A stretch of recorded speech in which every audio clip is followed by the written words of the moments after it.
Located on 225 acres in Garden City, Long Island, Nassau Community College, a member of the State University of New York system, has close to 20,000 students attend the school each year. The college mascot is Leo the Lion, and these are his stories of the school's absolute best and brightest who have graduated over the past 50-plus years. So let's catch up together as the Alumni Association of Nassau Community College proudly presents Lion Tales on the voice of Nassau Community College, 90.3 WHPC. Welcome to Lion Tales. My name is Dr. Lynnda Nadien, and I am a director on the board of the Alumni Association at Nassau Community College and a proud graduate. I am here to celebrate the successes of our alum, and together we will share stories that will uplift, inspire, and often amuse you. Each week, I will introduce you to the alumni of Nassau Community College interested in sharing their experiences while attending the college and the secrets to their success. Look for many new and exciting events on the Alumni Association social media pages and share any exciting news with us on Facebook, Instagram, or on our webpage at ncc.edu/alumni. Or find me on X at Dr. Lynnda Nadien. Did you know Leo is the lion is the mascot for Nassau Community College? Lions are ruled by Leo and fire. The male lions represent pride, while the female stands for teamwork. Together, we are Lion Tales. Today, I would like to welcome to Lion Tales Sandra Reese-Rigg, class of 1986. Sandy is a proud alum, having graduated from the nursing program at age 21. She has worked in the medical and pharmaceutical fields as a nurse and a pharmacist, thus earning her pharmacy degree from St. John's University. She is also a business owner in the state of Florida and owns her own pharmacy. Sandy teaches an online course for women suffering from fibromyalgia, and she is passionate about the work she is doing in the field. She is a community activist and works in radio to promote the wellness, health, and overall screening services for individuals at Caduceus Pharmacy in Florida. Welcome to Lion Tales, Sandra Reese-Rigg. Thank you so much for having me, Dr. Nadien. Oh, it's great to have you. So tell us about your decision way back when to attend Nassau Community College. That's a funny story because my mom was actually a nurse, and we had many nurses in the family. And when I came to the United States, I didn't want to be a nurse.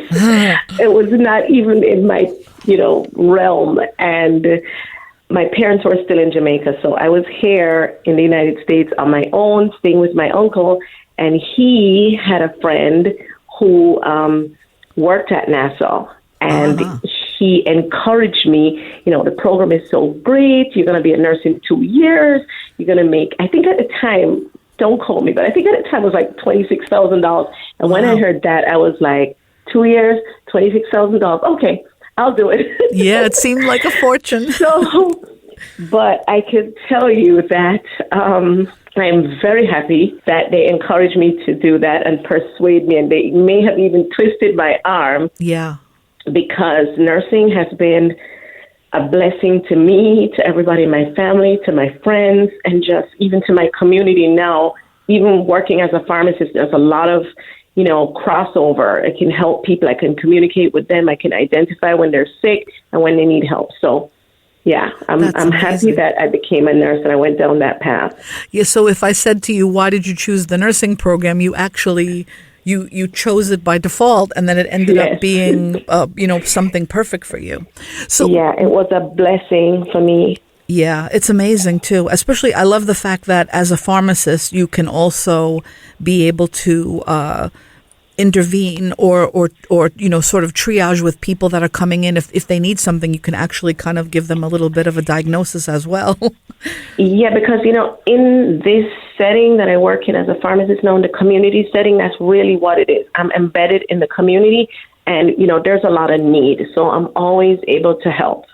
Absolutely. So in the early 80s then, what was the campus life like when you first came? You're coming from Jamaica, which, has a different sort of structure for education and schools, and then coming here, what was that like?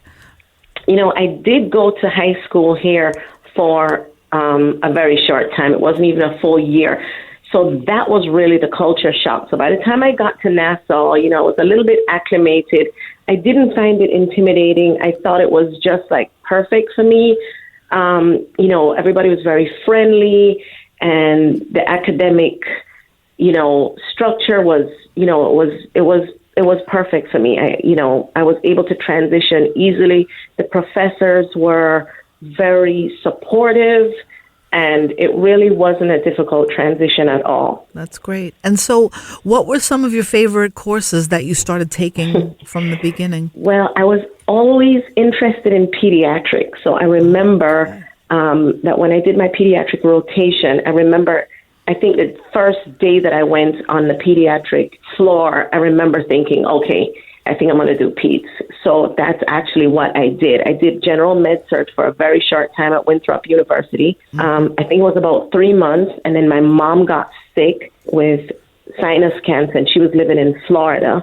So I had to resign my job. I had just gotten off of my probationary period. And then I moved to Florida to take care of my mom. My nursing came in really handy, even though I had just been a nurse for 3 months. I was really happy that I was a nurse and I could help my mom. And then when I moved to Florida, because I had IV experience from nursing, I got a job at Miami Children's Hospital, and I worked there for a short time in pediatric med surg, and then got a job as a pediatric IV nurse and a transport nurse. So, I would be out with the ambulance, picking up kids, and transporting them from one hospital to our hospital, which was Miami Children's at the time. And I was also an IV nurse, and that was really, really good for me. I loved it, and I excelled in it, and that was actually the segue to pharmacy.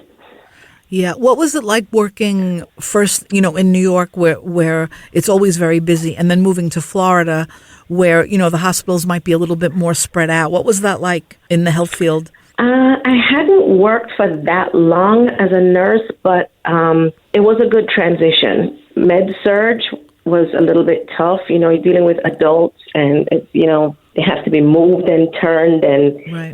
I found pediatrics to be a little bit easier. And the hospital, it was in Miami, so it wasn't really that much, difference in terms of the area and the geographic and settling into all of that. It was right. pretty busy. It was a busy hospital. It's much more busy now. The hospital has grown. They changed the name. I think back then it was Nicholas Children's, and the hospital is much bigger now. And in Miami, I'm sure it's very built up because so many people from the East Coast are moving all the way down south to Florida now. Right. That adds a lot of people. I was very well prepared from Nassau Community College. I could have worked in any area of nursing, even though I had only been a nurse for 3 months. I was very well prepared. So when I got the job at Miami Children's and started working, I felt confident. I was very well prepared. The pediatric rotation at Nassau Community in the nursing program was, it was a very good program, and I was very well prepared. There was never a time in my career, even when I, just became a nurse, that I felt I couldn't handle myself or I was incompetent. I always felt confident and prepared. Yeah, it was really an excellent program. That's great because, there is a nursing shortage as well as even a teaching shortage. And I think that would you then promote students of today, coming into Nassau now to take advantage of this nursing program? What would you say to them? I would, absolutely. And the thing about it is, I remember the year that I graduated, I think we had either the highest or the second to highest state board passes in the country. Wow, that's incredible. So everybody took their boards and passed them the first time. I don't think the program has changed much since then. I remember that when I used to go on my clinicals and we would have students from other universities, we won't say which ones, we always excelled clinically because, even if they were in their second year, we were in our second year, we were already almost completed, and they were, they still had 2 years to go. So clinically, we always shined.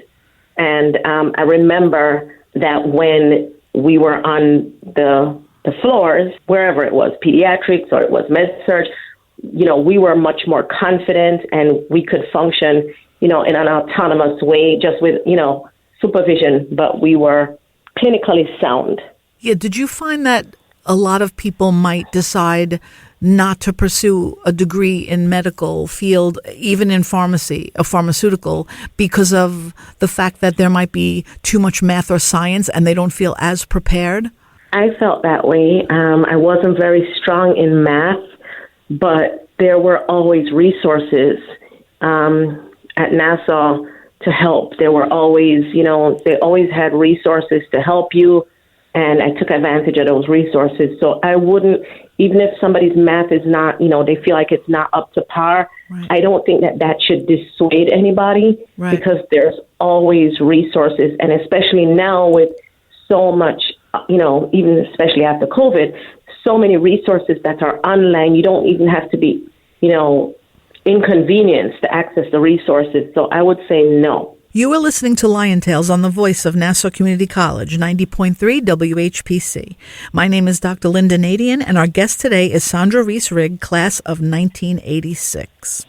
So you earned a pharmaceutical degree from St. John's University in 1996. What was that journey like, and did you feel that Nassau Community College prepared you well for that? Well, it's funny because I was literally just driving on the highway one day, and when I had done my rotation at Nassau, and we had, our classes in pharmacology, I was always intrigued by, all the drugs and learning the side effects and learning everything about the drugs. So my interest was both in pediatrics and in pharmacology. So one day I was just driving on the highway and I see the sign for St. John's University, and I was like, wow, it's right here. I drove in, spoke to the dean, and that was it. I filled out an application, and before you know it, I was accepted. And I think that Nassau just made us so autonomous that you had a certain amount of, confidence. Yes. Going through that nursing program, they made you very sure of yourself, and you had to be very confident.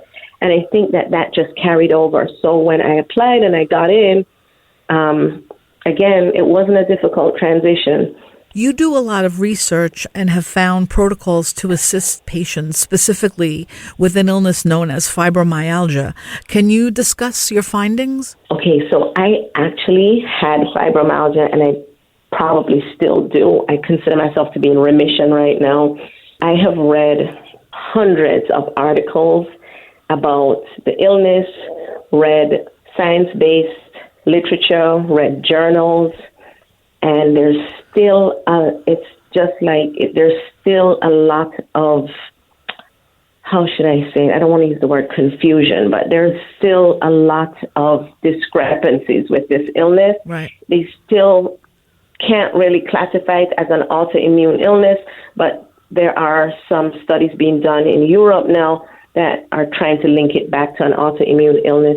It's basically illness where the sensitivity and of any tactile stimuli, so if somebody touches you, it feels very exaggerated. Right. So it comes across as pain. So it's really mostly the connective tissue that's affected, but there's a lot of other symptoms that women or people with fibromyalgia have.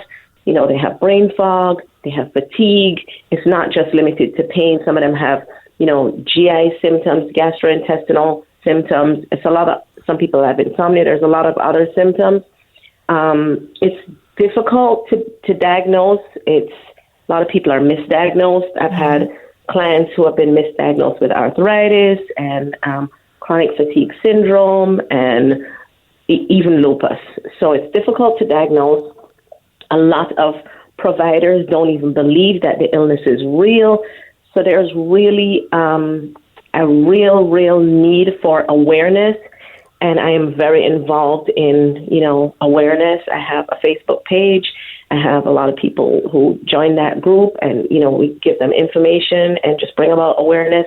And I also have an online course that I teach to help women who have fibromyalgia to manage and deal with the symptoms, and also they work hard enough, they can get into a remission state as well.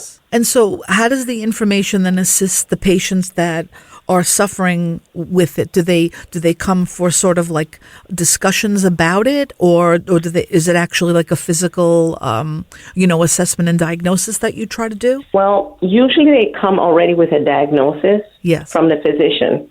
So that my job now is to help them with lifestyle modifications and dietary modifications and mindset modifications for them to know that these are the triggers, and you just need to stop having sugar, for example, or you need to get more sleep, for example, or you need to not eat after a certain time because there's a period that your body needs to repair. And if you're using the same enzymes to break down protein because you're eating too late and going to bed early, then the body can't repair itself. So we go through a lot of science-based information with them so that they can manage the illness and understand what the triggers are and understand their body and overcome some of the symptoms. And some people overcome all of the symptoms like me.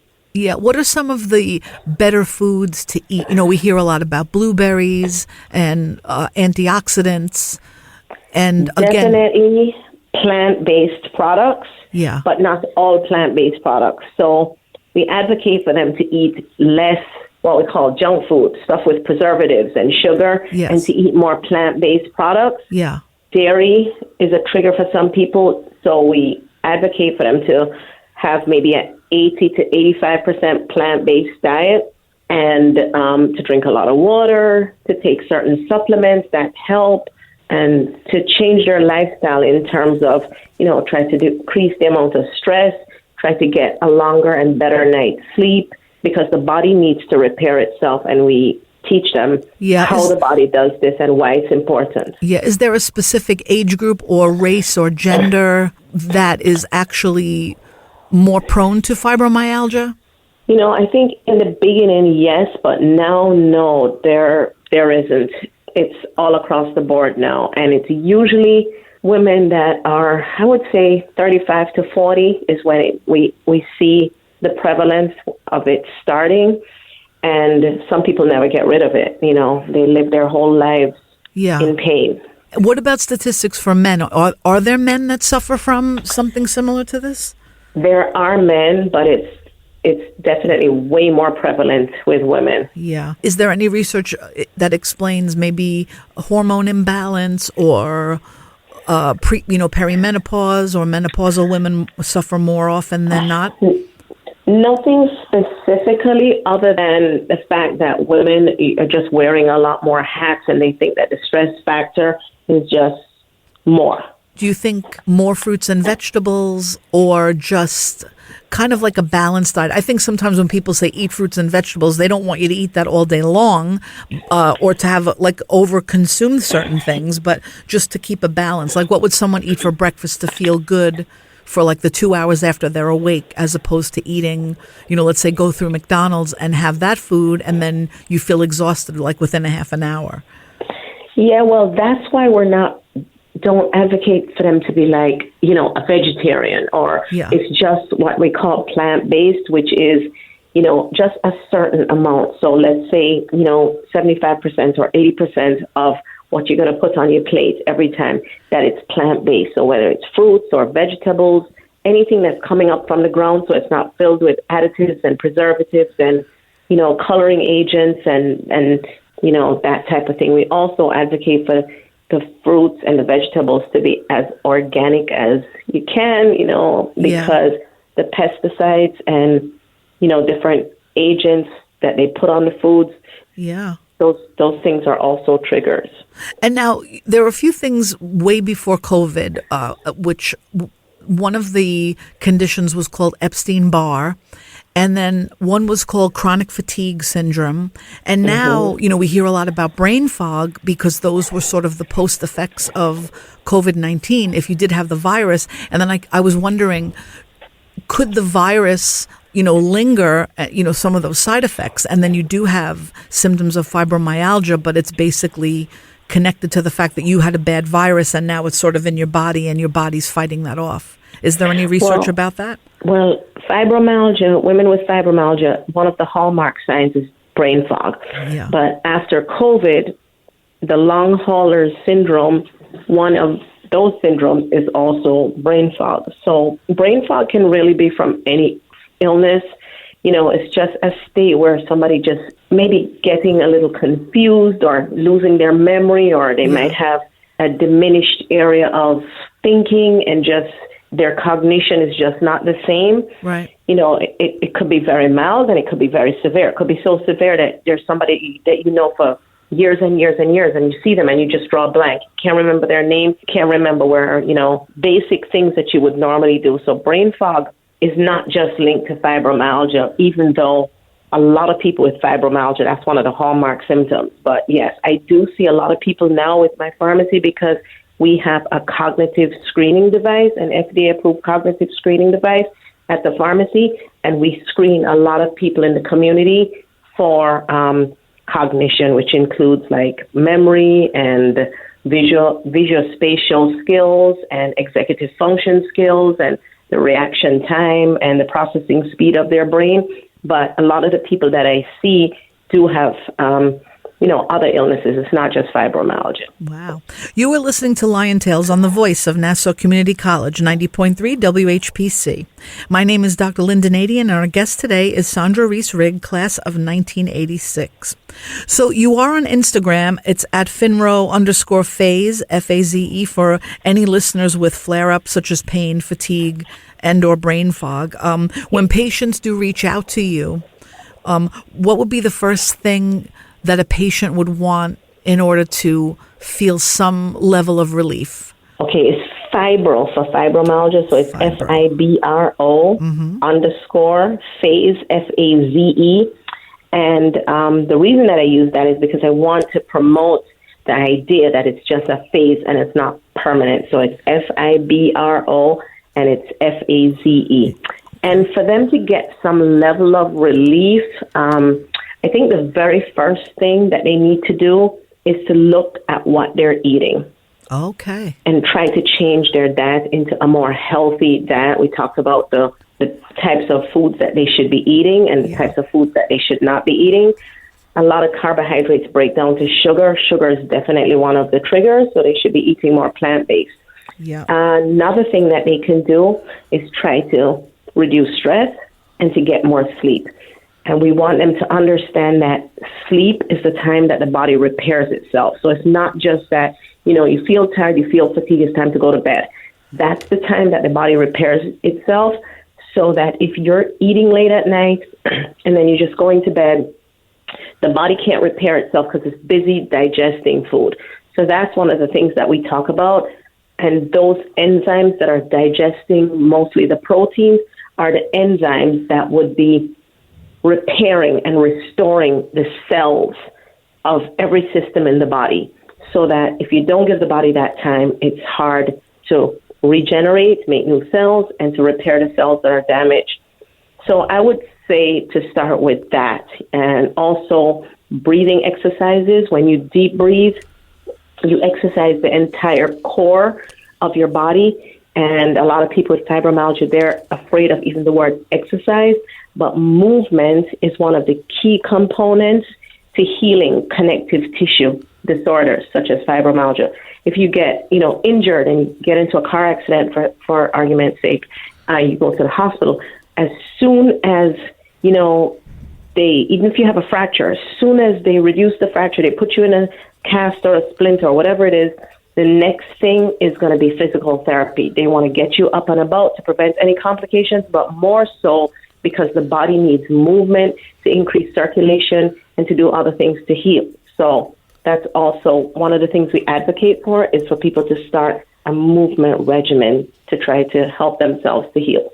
And how about, stretching daily? Because I know that as a person with arthritis in the left hip from an injury, I do try to stretch as much as possible so that I don't, kind of get that locked feeling. Does that work as well? Yes, because movement prevents stiffness, and stiffness can exacerbate, the pain because the muscles get atrophied. And also, as a pharmacist, I would like to ask you about the use of the weight loss drugs, Ozempic, Mounjaro, Wegovy, because, we know Ozempic and Mounjaro are used for the A1C, but the Wegovy is not really used for that. It's just really used for weight.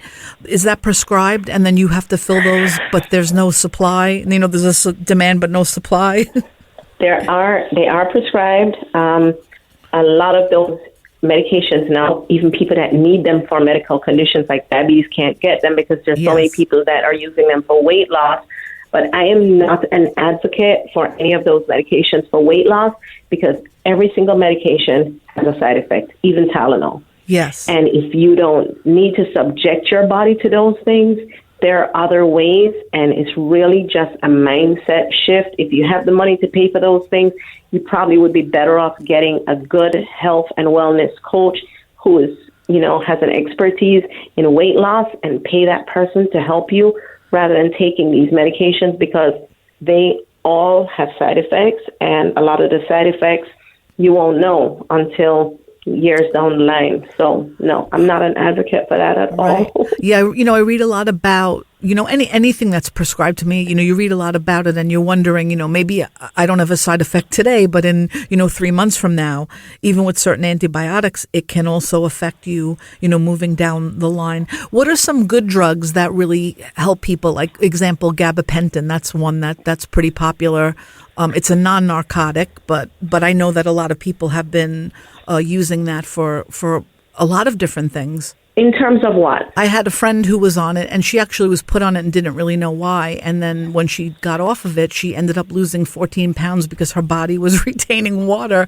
And we kept thinking it's so funny that she didn't even know why she was on it. And so, just an interesting fact about, a pretty popular drug that I think even Harvard Medical School says, oh, that's great for a non-narcotic for pain. Right. So gabapentin is used a lot for nerve-type pain. So it's used, we see it with fibromyalgia.